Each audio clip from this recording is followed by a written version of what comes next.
जय हिंद सभी को। स्वागत है आप सभी का अर्पित रीजनिंग यूट्यूब चैनल पर। और आप सभी को समर्पित एकेडमी यानी अर्पित रीजनिंग यूट्यूब चैनल की तरफ से उत्तर प्रदेश पुलिस में जितने भी कैंडिडेट शामिल होने जा रहे हैं उन सभी को दिल से दुआएं, शुभकामनाएं।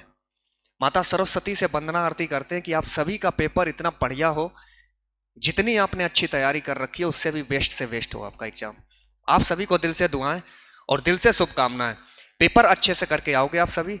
समर्पित एकेडमी की जितनी भी मेहनत है और आपने भी अपनी खुद से खुद की दम पे जितनी मेहनत की है उसमें कोई कमी नहीं होनी चाहिए। एक वे में, एक बढ़िया नॉर्मल वे में बैठ के आप पेपर देना एकदम रिलैक्स मूड में। और हमें पूरी उम्मीद है कि आप सभी अपने पे खरे उतरेंगे। हम सबका विश्वास आप बढ़ा देंगे और ऊंचा कर देंगे। गर्व से, स्वाभिमान से हम बोल सकें कि हमारे हमारे कोचिंग का स्टूडेंट्स हमारे पूरे क्षेत्र में, अपने पूरे एरिया में, अपने पूरे परिवार में उसने नाम रोशन किया है। इन्हीं शुभकामनाओं के साथ आज की क्लास मॉक 03, जैसा कि पेपर हुआ था आपका, पेपर से पहले एक पेपर होता है उसमें मैथ के जितने क्वेश्चंस हैं उनका हम सलूशन कराने जा रहे हैं। जितने भी पेपर में सम्मिलित नहीं थे वो बच्चे, वो भाई, वो बहन भी देख सकते हैं पेपर को, जिससे कि आप जाते वक्त इनका एक दो बार रिवीजन कर लो या देख लो अपनी तैयारी कैसी क्या है। और रिलैक्स माइंड रहिए, अब जैसा है वैसा है, बनाए रखे रहो अपने आप को, वहाँ अच्छे से पेपर देना। वेस्ट विशेष फिर से सरस्वती माता की तरफ से एक वंदना आरती दिमाग में सेट करके हम आप सभी के लिए दुआएं मांगेंगे कि आप सभी का पेपर बहुत अच्छा हो और बहुत ही अच्छा हो और आप सभी हमें अच्छी खबर सुनाएंगे। चलिए आज पहला क्वेश्चन आपके सामने लाए हैं जो एसटी नंबर 3 में हुआ था, मॉक नंबर 03। जितने भी सम्मिलित थे उनके पास पेपर है और जो नहीं सम्मिलित थे वो अपना ऐसे ही देख सकते हो। 152 को 3 भागों में इस प्रकार विभाजित किया जाता है कि पहले भाग का 1/5 और दूसरे भाग का 1/3। पहले भाग का 1/5 पहला भाग है तो उसका 1/5, और दूसरा भाग अगर है, दूसरे भाग का बोला इसने 1/3, और तीसरा भाग बोला इसने तीसरा भाग दिया है उसका 1/11। ये आपस में बराबर है।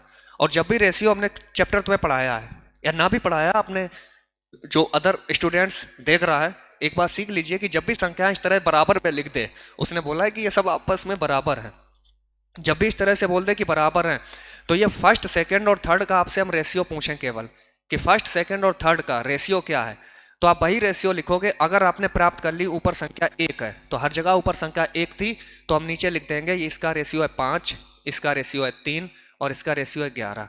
और तीनों का योग इसलिए कह रहा है कि 152 रुपए की धनराशि थी, आपके पास अभी बना है 11 3 14 5 19, आपके पास बन रहा है 19। कह रहा 19 नहीं था, 152 था। 19 के पाड़े में 152 आता 8 टाइम, 9 8 72, 8 1 8 7 15। 19 के गुणज में है 8। पूछ रहा है हमारा दूसरे और तीसरे भाग का योग कितना है। दूसरे और तीसरे भाग का 11 और 3 14, 14 में गुणे 8 कर दीजिए आप, 14 8 112। ऑप्शन सी, जिसने भी 112 क्लिक किया था उसका आंसर सही है। एक बार आप सभी लोग कमेंट्स में करेंगे जय मां सरस्वती, जय मां सरस्वती वीणा वादनी, जय मां सरस्वती, जिससे कि पता चले आप लोग बहुत रिलैक्स हैं और बहुत अच्छा पेपर करके आएंगे। क्वेश्चन नंबर 40 जो कि दूसरा नंबर, क्वेश्चन नंबर 40 का आंसर आप सभी ने जो भी किया हो उसको देख के रहना। इसमें कहा गया है कि 247 और ये लिखा रखा x, 247 x 8, 247 x 8, 247 x 8, ये संख्या डिवाइड है 44 से, ये संख्या 44 से डिवाइड है। तो क्वेश्चन हमारा कहना चाह रहा है कौन सा अंक है जो x को प्रतिस्थापित करेगा, मतलब x की जगह आएगा क्या, x की जगह क्या आएगा वो आपको देखना था। यहाँ पे what is the value of x, तो आप कहेंगे हमारे पास 2 रूल हैं। अगर जब भी 44 हमारे सामने आता है 44, तो 44 को हम बनाते हैं 11 और 4 से, 44 को बनाते हैं मेरे भाई 11 और 4 से। 11 का रूल कहता है कि एक संख्या को छोड़ के हम काउंट करेंगे, और 4 का रूल कहता है कि लास्ट की 2 संख्या उठाइए, x और 8 उठाइए और 4 से डिवाइड कीजिए। तो भाई ऑप्शन से अगर आप देखेंगे कि अगर 1 रखेंगे यहाँ पे तो 18 बनेगा, 2 रखेंगे तो 28 बनेगा, 3 रखेंगे तो 38 बनेगा और 4 रखेंगे तो 48 बनेगा। इसका मतलब ये 2 संख्याएं ऐसी हैं जिनसे 4 से पूरा कंप्लीट हम नहीं काट पाएंगे, 4 से कंप्लीट नहीं काट पाएंगे, तो या तो हमारा आंसर 2 होगा या 4 होगा। अब 11 का रूल कहता है, चलो हम इसको 2 मान के अभी रखे हमने कि यहाँ पे 2 है, तो 11 का रूल कहता है कि ये संख्याएं जो लिखी रखी इनमें एक संख्या छोड़ के, 2 में 7 छोड़ा और फिर एक 8, यानी 2 के बाद 4 को छोड़ के 7, 7 के बाद x को छोड़ा 8, तो इन सबको जोड़ लिया, 8 7 15, 15 2 17, 17 और बराबर में हमने लिख दिया बची हुई संख्या, बची हमारे पास 4 plus x, 4 plus x, 4 plus x बची, तो एक्स का मान हमने देखा यहाँ पे क्या लिखा रखा है, 13 में 4 जाता है तो 17 में 4 जाता है तो बचता है 13, और 13 को जब हम 11 से डिवाइड करते हैं तो शेष मेरा बचता है 2। यानी वो 2 ही संख्या होगी जो हमने कंप्लीट मानी थी। अगर 2 यहाँ पे होगी तो ये 4 से भी कटेगा, और 2 यहाँ पे होगी तो वो 11 का रूल भी फॉलो करेगा। तो ऑप्शन नंबर बी आपका सही है, 2। Option B correct answer. 41 number पे आइए। इस पे इन्होंने यूनिट डिजिट, इकाई का अंक पूछा है। जैसा कि आप सभी जानते हो कि किसी भी संख्या का अंतिम अंक 0, 1, 5, 6 है। किसी भी संख्या का अंतिम अंक अगर 0, 1, 5, 6 है तो उसका जो इकाई का अंक लिखते हैं हम लोग, उसकी जो इकाई का अंक लिखते हैं, इकाई अंक, वो सेम होता है। इकाई अंक क्या होता है, समान। अगर 0 है तो लास्ट में 0 ही रहेगा, 1 है तो लास्ट में 1 रहेगा, 5 है तो लास्ट में 5 ही रहेगा, 6 है तो लास्ट में 6 रहेगा।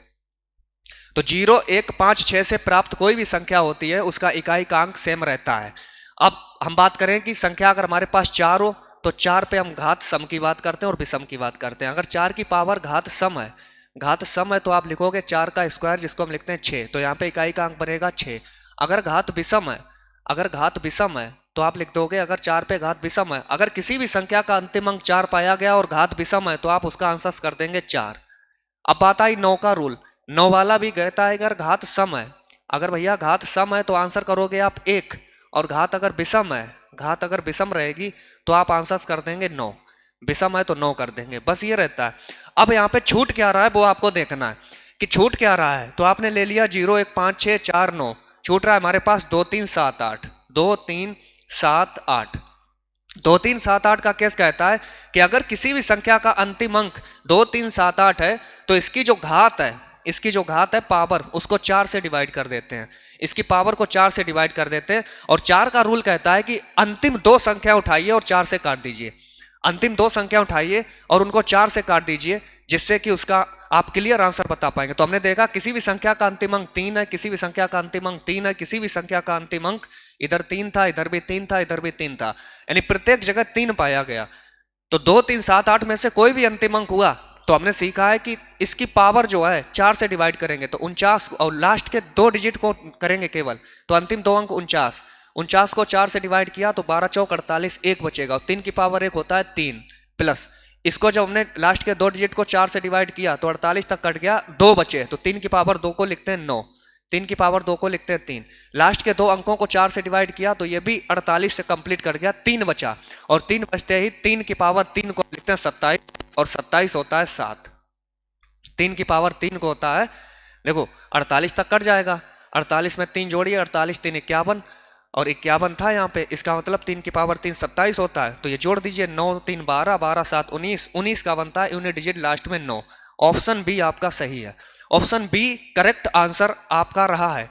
अब जिसके भी दिमाग में यह आ रहा हो कि अगर बाई चांस हमें पता चले कि यहाँ पे जैसे किसी भी संख्या का आपने देखा 232 थे, और 232 की पावर लिखी होती है 132, 1132, 6432, कुछ भी लिखा हो, तो हमने ये सीख लिया था कि अंतिम 2 अंक अगर 4 से काटने थे तो 4 से पूरा कट गया। जहाँ पे अभी देखो पूरा ना कटा तो जो शेष बचा था, यहाँ पूरा नहीं कटा था, शेष बचा था 3, तो 3 की पावर 3 27, 27 का यूनिट डिजिट होता है 3, 7 होता है, तो यहाँ पे ये पूरा कट गया। जब ये 4 से पूरी संख्या कट जाए तो इसका मतलब जो इसका अंतिम अंक है ये 4 से पूरा कटा है, तो इसको 2 की पावर 4 पूरा लिख देना। हमें पूरा अगर कट जाए तो उसको पूरी 4 के पावर में लिख देना, और 2 की पावर 4 को हम लोग लिखते हैं 16, और 16 का अंतिम अंक होता है 6। ठीक है, आ जाओ अगले क्वेश्चन पे। Question number 42। क्वेश्चन नंबर 42 क्या कहता है, पढ़िए इसको। 42 क्या कहता है, इसको पढ़िए आप लोग, आंसर करिए इसको। प्रत्येक संख्या 15, 9 और 5 में कौन सी संख्या जोड़ी जाए। यानी ये कह रहा है कि 15 में क्या जोड़ी जाए, 15 में क्या जोड़ी जाए, और 9 में क्या जोड़ी जाए, एंड इधर कह रहा 5 में क्या जोड़ी जाए, ताकि परिणामी संख्याएं अनुपात में हो। तो परिणामी संख्या अनुपात में बनाइए। अगर हम 15 में 4 जोड़ेंगे तो ये 19 बन रहा है, ऑप्शन ए उठा के।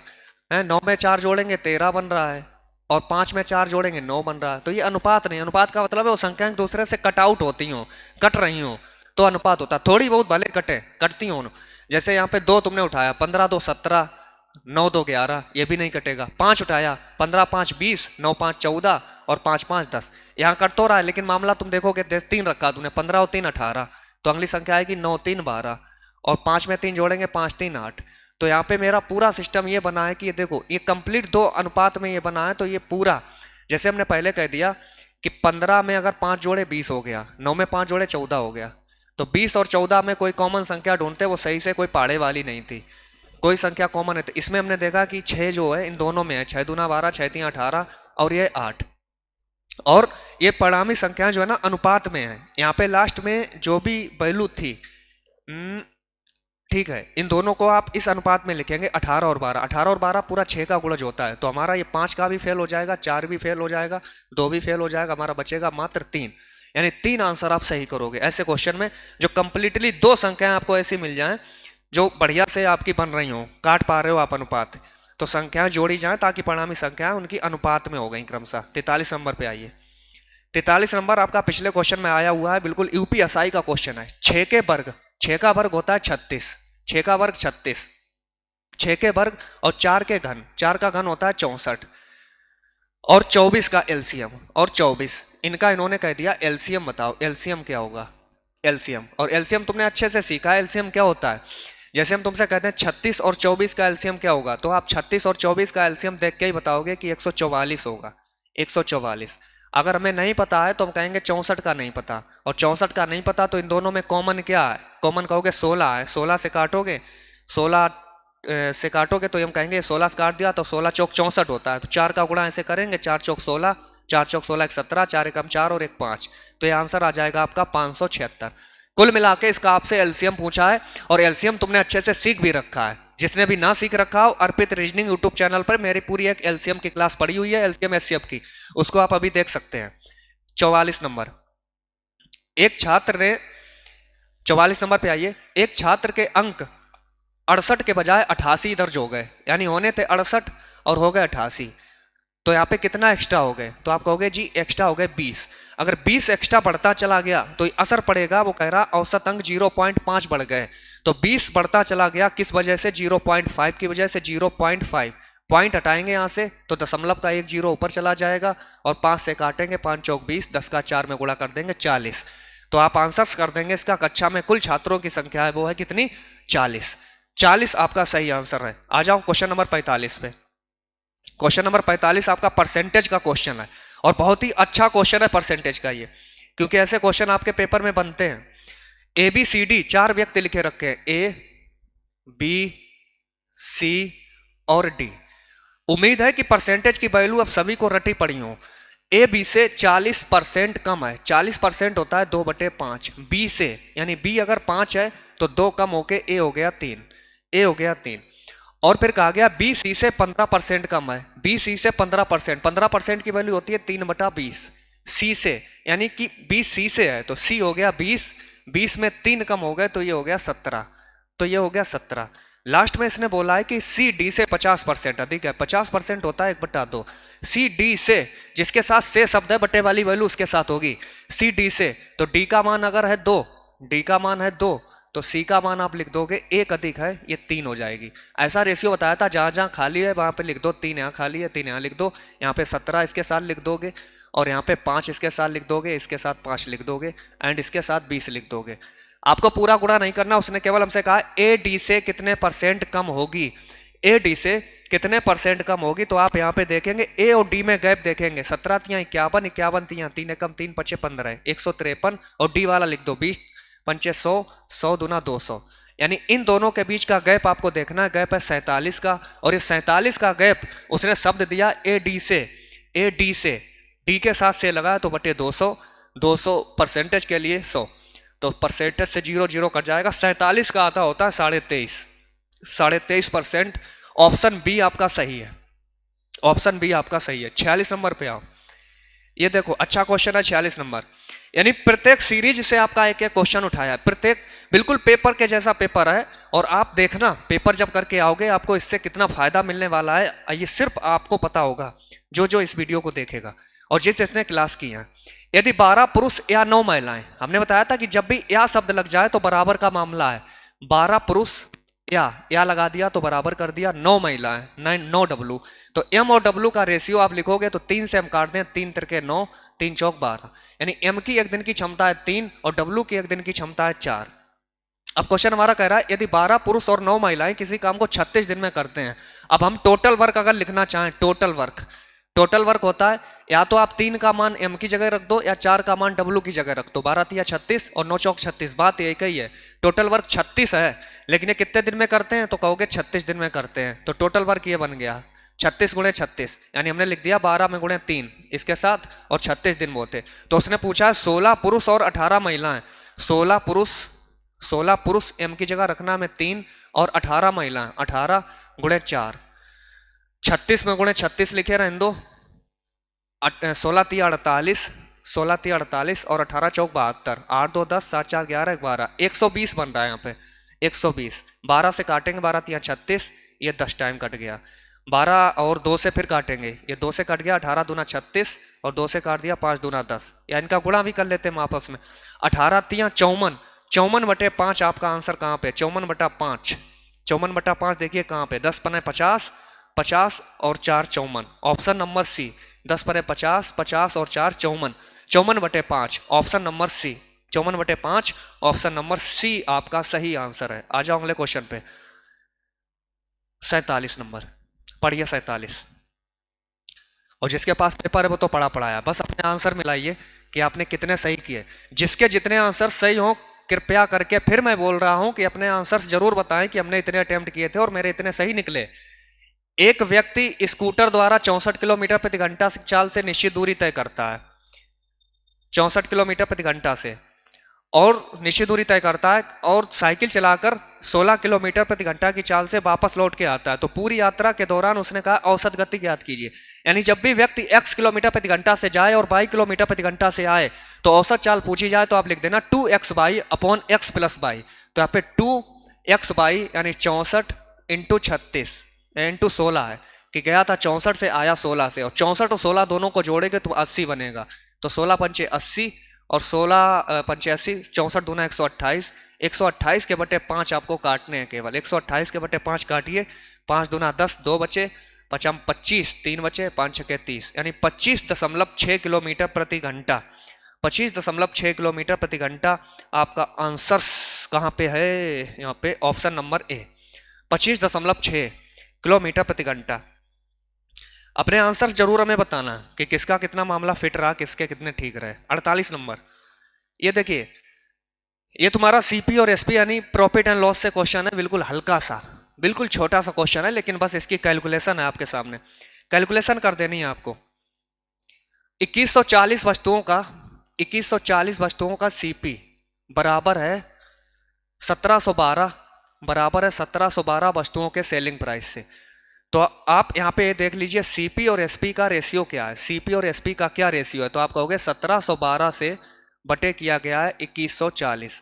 तो यहाँ पे देखिए कितना प्रॉफिट हुआ है इनको, प्रॉफिट आप देखिए कितना हुआ, इन दोनों के बीच का प्रॉफिट कितना देखा आपने, तो इन दोनों के बीच का जो गैप होगा भाई प्रॉफिट है, कितना बन गया 428, 428 का गैप है वो कहाँ से है 1712 से, 1712 से, और परसेंटेज के लिए लगाओगे 100, ये कट जाएगा 4 से पूरा, 4 तिया 12 यानी 8, 4 बार ये काटिए, 4 अट्ठे 32, 4 दूना 8 3 11, 4 चौक 16 17, 4 से कटेगा, और 100 बटा 4 आप जानते हो कितना होता है, 100 बटा 4 होता है 25, 25% इसका आंसर है option number C, 25% clear answer. 49 number पढ़िए, बिल्कुल सही से क्वेश्चन और बहुत अच्छे क्वेश्चन आपके सामने। यहाँ कह रहा है कि एक खड़े आदमी को पार कर लेगी ये कितने समय में, समय पूछा जा रहा है, समय बराबर आपने पढ़ा है क्या होता है, समय बराबर होता है दूरी बटे चाल, समय बराबर जी होता है दूरी बटे चाल। तो आपको दूरी तो पता ही है कितनी है 600 मीटर, 600 मीटर की दूरी है, चाल हमें निकाल लेनी है, ये मीटर है और ये किलोमीटर प्रति घंटे में लिखा रखा है,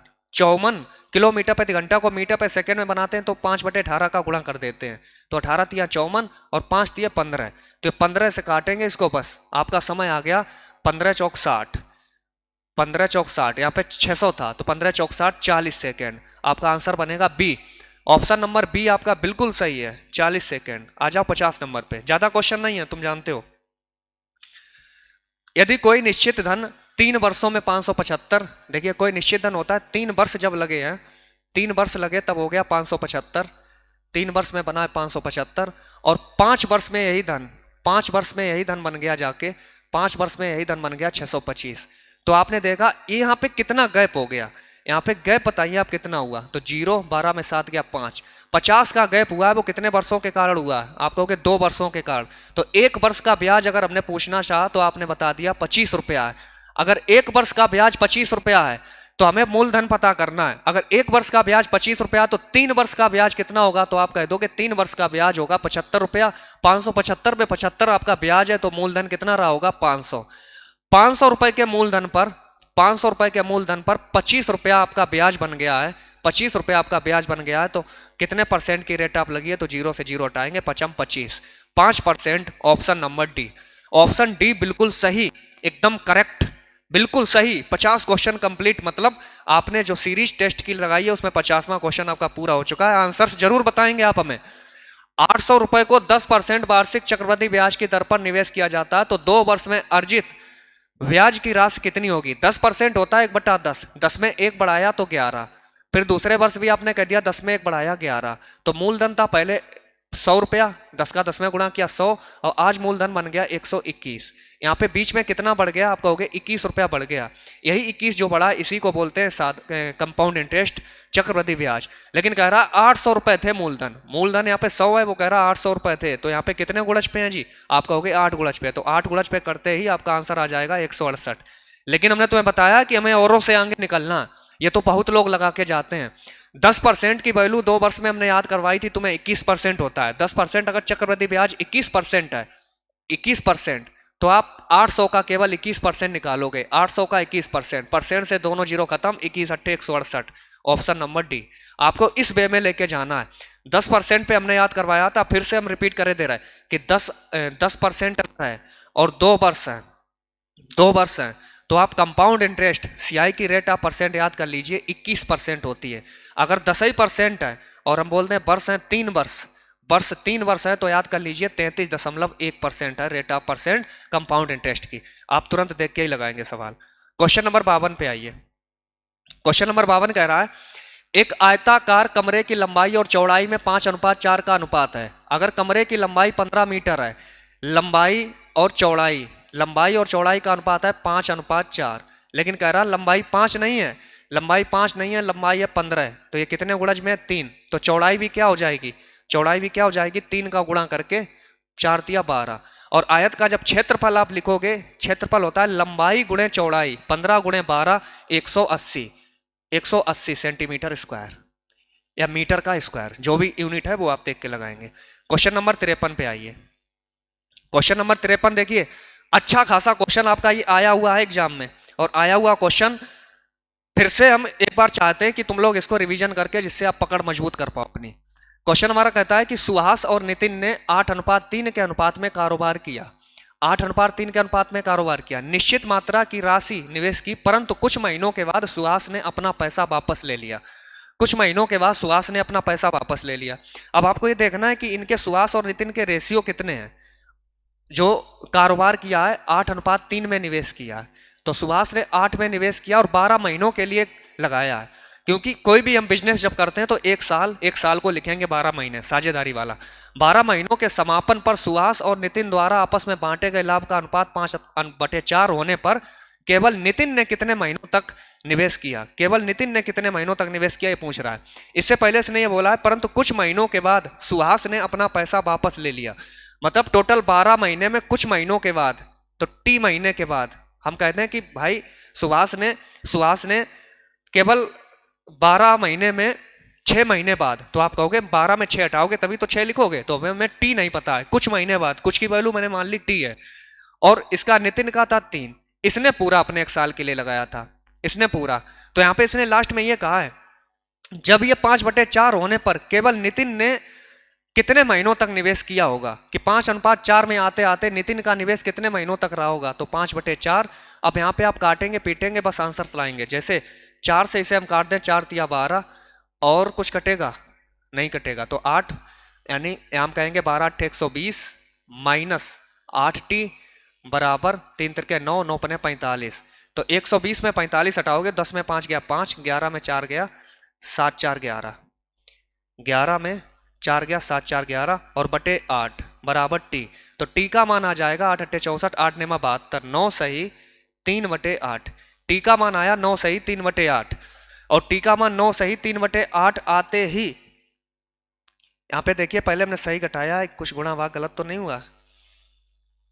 12 अट्ठे क्या होता है, देखो ये गलती की हमने, 12 अट्ठे होता है 96, तो यहाँ आप लिखोगे 96। फिर से समझ लीजिए, इनका जो रेशियो था सुहास का 8:3 में था 8, तो कुछ महीनों बाद 12 माइनस टी, और इसका था 3, यहाँ पे था 3, इसने पूरे 12 महीने का निवेश अगर किया है तो यहाँ पे 5/4 का रेशियो रहा है इनका, 5/4, 4 तिया 12, और यहाँ पे बस गुणा भाग करना है हमें। 3 त्रिके 9 पने 45 और 12 अट्ठे 96, 96 में आप माइनस कर दोगे 45 और बराबर बचेगा आपका 8t, 8t। तो यहाँ पे 6 में 5 गया 1, 9 में 4 गया 5 और बटे 8, 8 छंगे 48, 3 बचा 6 सही 3/8, यानी टी का मान आया 6 सही 3/8। तो उसने कहा है कि नितिन ने कितने महीनों तक निवेश किया, तो ये तो सुहास का हो गया, ये सुहास का हुआ, तो नितिन के भी आपको अगर निकालने हैं तो आप 12 में से ये माइनस कर देंगे, 6 सही 3/8। और ये घटाने का तरीका आपको पता होना चाहिए, 12 में से ये हटाएंगे तो 12 में से आप पूरी संख्या क्या करेंगे, ये 6 से कुछ ज्यादा है तो 6 ना मान के आप पूरी 7 मान लो, 12 में 7 गया तो आप कहेंगे 5, और इन दोनों के बीच गैप देख लीजिए, 3 और 8 के बीच गैप कितना है, 5 का गैप है बटे 8, तो 5 सही 5/8, 5 सही 5/8, ऑप्शन नंबर ए आपका बिल्कुल सही है। अच्छा क्वेश्चन आइए 54 नंबर पे आइए, 54 नंबर पढ़िए। ये भी देखो बोर्ड मास का नियम का क्वेश्चन है, एक्स का मान पूछा गया आपसे और एक्स का मान आप निकाल भी देंगे, निकालना चाहिए आपको। 99 में गुणे 98 है, 99 में गुणे 98, अगर ऐसा कुछ क्वेश्चन आपसे करवाए तो हम 99 को मान लें 1000, मन ही मन में मानेंगे, 1000 में -1 करेंगे और गुणा 98 कर देंगे। तो बताइए 98 का 1000 में गुणा करेंगे, 98,000 में से 1 कम कर देंगे, एक नहीं 98,000 माइनस 98, 98,000 में से 98 कम कर देंगे तो आप कहोगे 9702, यहाँ पे बचा 9702, और यहाँ पे 17 का 85/17, 17 पना 85 और 13 पचे 65, यहाँ पे बनेगा प्लस लगा के 65, माइनस 12 का स्क्वायर, 12 का स्क्वायर होता है 144, 144 बराबर में है x। तो ये पूछा गया, लास्ट का डिजिट उठा लो, लेकिन सभी में 3 है तो आप पूरा करोगे, 9702 में से आपने जब 65 जोड़ दिए तो यहाँ पे बन गए जाके 12, यानी 7 6 और यहाँ पे है 7 9, और यहाँ पे माइनस करने 144, 144 माइनस करोगे तो 7 में 4 गया 3, 6 में 4 गया 2, 7 में गया 6 9, 96 23 आपका आंसर है। एक एक चीज देखो घटा के दिखा रहे तुम्हें, तुम्हारे जैसे तुम सेट करते हो वैसे ही एक एक बताई बात, जिससे तुम्हें एकदम भटकाव ना हो। आ जाइए 55 से 57 तक तुम्हें क्वेश्चन पढ़ना है, और ये हमने तुम्हें पूरी एक डीआई की क्लास डाल रखी है, उस क्लास को अगर तुमने नहीं पढ़ा है तो इस क्वेश्चन को आप समझ नहीं पाओगे जल्दी से, और पढ़ा है तो ठीक अच्छी बात है, क्योंकि इतना टाइम भी नहीं है कि आपको इसका पूरा डिटेल सही से समझाएं, हम केवल जल्दी जल्दी में उठाएंगे। कंपनी ई में महिला कर्मचारियों की संख्या, कंपनी ई ये है और यहाँ पे महिला कर्मचारियों का अनुपात ये पुरुष और महिलाओं का, लास्ट वाला महिला का है और ये पुरुष का है, तो यहाँ पे 5 और 3 को ये टोटल कर्मचारियों की संख्या दी है, तो यहाँ पे 280 में से कहेंगे 280 जो डाटा है ये टोटल कितने का है, तो 5 3 8 का है। इसमें पूछा किसका है, इसने कंपनी ई में महिला कर्मचारी, तो कंपनी ई में अब महिला कर्मचारी लिखे हमने, महिला है 3:5 में 5 है महिला, तो 5 का गुणा किया, 8 से काटा 8 तिया 24, 8 पंचे 40, 35 का 5 में गुणा किया 5 तिया 15, 175, 175 ये आ गया आपका। दूसरा क्या बोला इसने, कंपनियों ए और बी के कुल पुरुष कर्मचारियों की संख्या, यानी ए और बी के जो आप देखोगे वहां पे कुल पुरुष कर्मचारियों की संख्या देखना चाह रहा है, ए और बी में कुल पुरुषों की संख्या।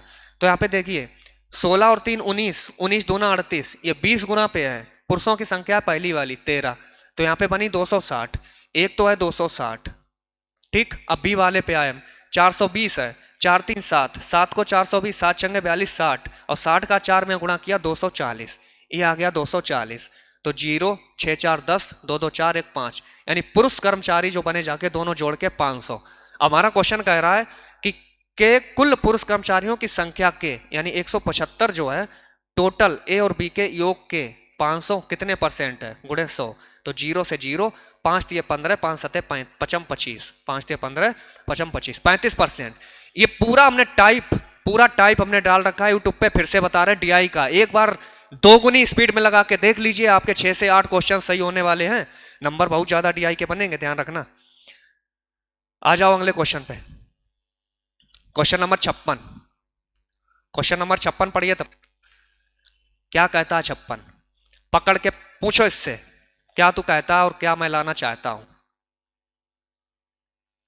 क्वेश्चन नंबर 56 कहता है कंपनी सी में महिला कर्मचारियों की संख्या, कंपनी सी में महिला कर्मचारियों की संख्या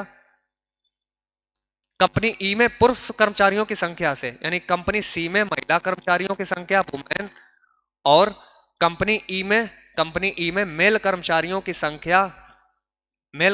संख्या से कितने परसेंट अधिक है। तो पहले महिला कर्मचारियों की संख्या निकालें सी में महिला कर्मचारी निकालिए आप। सी है 360, 8 7 15, यानी 360 को बांटा गया है 15 में। तो महिला कर्मचारी हैं कितनी, यहाँ पे कहोगे 7 है महिला कर्मचारी, 7। तो 15 से काटा, 15 दूनी 30, 15 चौक 60, यानी ये बना 24 सत्ते 7 चौक 28, 7 दूना 14 और 2 16, 168। अब ई में मेल कर्मचारी देखिए, ई में देखिए मेल कर्मचारी कितने हैं। ई हमारे पास है ये 280, 5 3 8, 5 3 8, यानी 8 या 24, 8 पंचे 40, 35 के गुणा में है। और मेल कर्मचारी बनेगा जात के 3 वाला, तो 35 दिया, 3 बचे 15, 9, 105, ये बन गया 105। कह रहा पुरुष कर्मचारियों की संख्या से कितने परसेंट अधिक है। यहाँ पे देखो कितना अधिक है, अधिक देखा तुमने, 8 में 5 3 और 16 में 10, 63 अधिक है। और से शब्द लगाया उसने किसके साथ, पुरुष कर्मचारियों की संख्या से। 63/105 परसेंटेज के लिए 100। 21 से ये पूरा कट रहा है, 21 3 63 और 21 पंचे 105, 5 से पूरा कटेगा 20 पंचे 100 और 20 का 3 में गुणा करोगे 20 3 60। ऑप्शन बी आपका सही है। यानी कुल मिला के जो ये डाटा दिया रखा है, देखो 1 मिनट,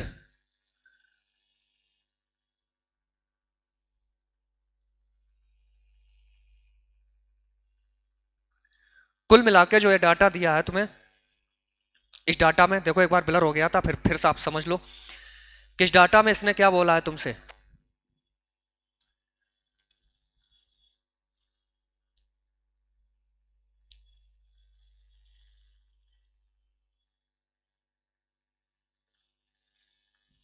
ब्लरिंग हो गया था, कोई बात नहीं,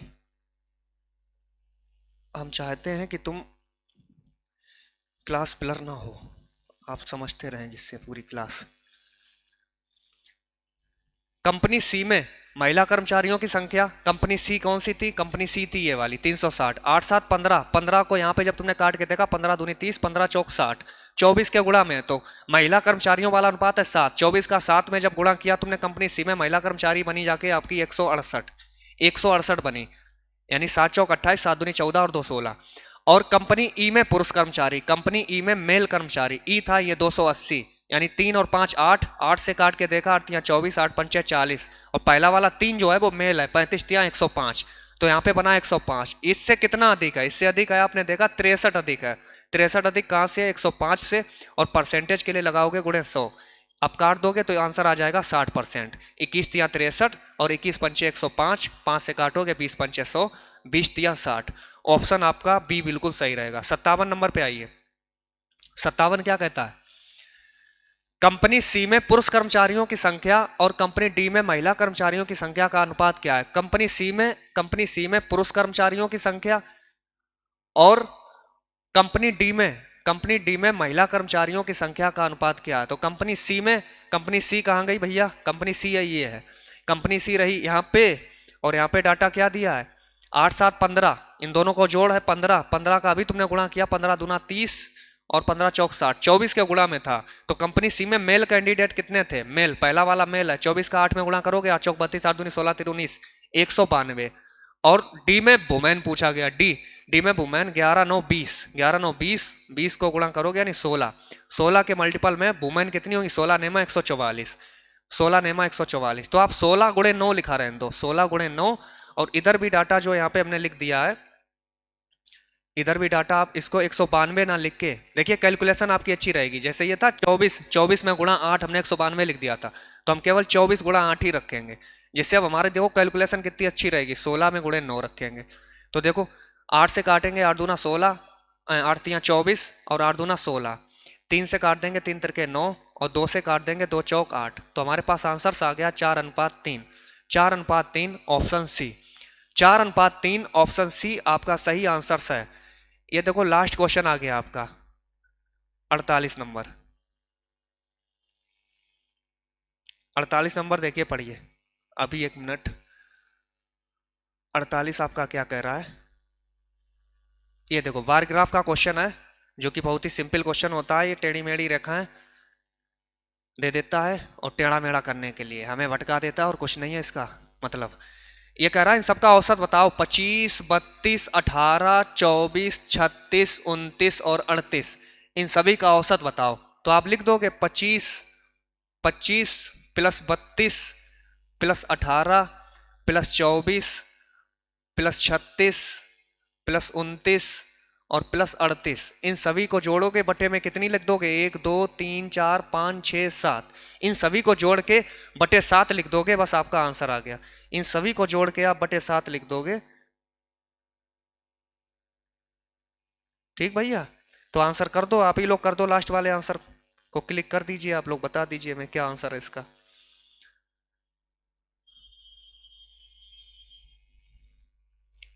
जोड़िए इन सबको, 9 8 17, 17 6 23, 23 4 27, 27, 27 और 8, 27 और 8 35, 35 2 37, 37 5 42, 4 4 2 6 3 9 1 10 2 12 3 15 2 17 और 3 17 3 20 बटे 7। अब हम काटेंगे, 7 दूना 14, 7 दूना 14, 6 बचा, 7 अट्टे 56, 56 और फिर 6 बचा, फिर 7 अट्टे 56, यानी 28.8, 28.8 आपका सही आंसर से।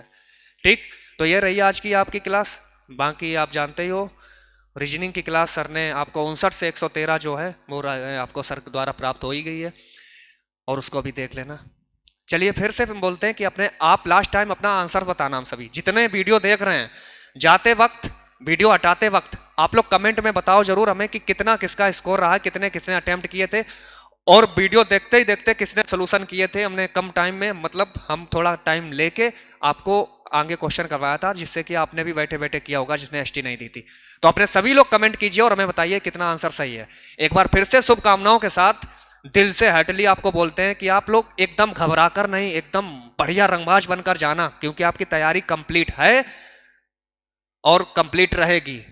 एग्जाम हॉल में माइंड जो है आपका बिल्कुल भी परेशानियों वाला नहीं होना चाहिए, कतई दिमाग में आपके निगेटिविटी होनी नहीं चाहिए। निगेटिव से बिल्कुल दूर रहना है हमें, और जितना आप सीख के जाएंगे उतना ही उसको 2-3 बार रिवाइज करके आप मस्त रिलैक्स होके जाना। कल जो भी निकलेगा परसों एग्जाम के लिए 17-18 वाला एग्जाम, जैसे जैसे जो देता रहेगा एग्जाम से पहले, बिल्कुल भी अपने आप को ओवर कॉन्फिडेंस और बिल्कुल भी ओवर रिटन, हैंड रिटन या जैसी भी तैयारी आप कर रहे हो, ओवर तैयारी अब नहीं करनी तुम्हें। जो है तुम्हारे पास उसको अच्छे से बनाए रखिए।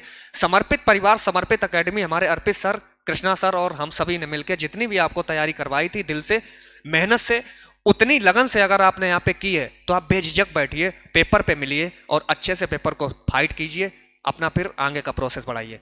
हमें सबको आपसे उम्मीद थी, उम्मीद रहेगी और उम्मीद बनी है, उम्मीद और भी है और ज्यादा हो गई, क्योंकि तुमने वो तैयारी कर रखी है जो तैयारी किसी के पास है ही नहीं। तो तुम्हारे पास एक इज्जतदार तैयारी है, ताकत भरी तैयारी, powerful, the way of power है आपके पास एक सही रास्ता है पावर वाला, बस उसको आपने सही से यूज कर लिया। हम जो पीडीएफ्स भी शेयर कर रहे हैं आपके पास, जो 1-2 पीडीएफ्स आपको टेलीग्राम पे डालनी है, व्हाट्सएप ग्रुप पे डालनी है, उनको भी देख लीजिएगा जाते वक्त, एक बार रिवाइज कर लेना। मैथ उतनी आनी है जितनी हमने तुम्हें बताई थी। बाकी मिलते हैं आपको आपके पेपर के साथ और इन सॉल्यूशनों के साथ जो यूट्यूब पे क्लास कराई थी और हैंड रिटन नोट्स में जो दिए थे। तब तक के लिए फिर आपको सभी को best wishes, best of luck, अच्छा पेपर करना। जय हिंद, जय भारत।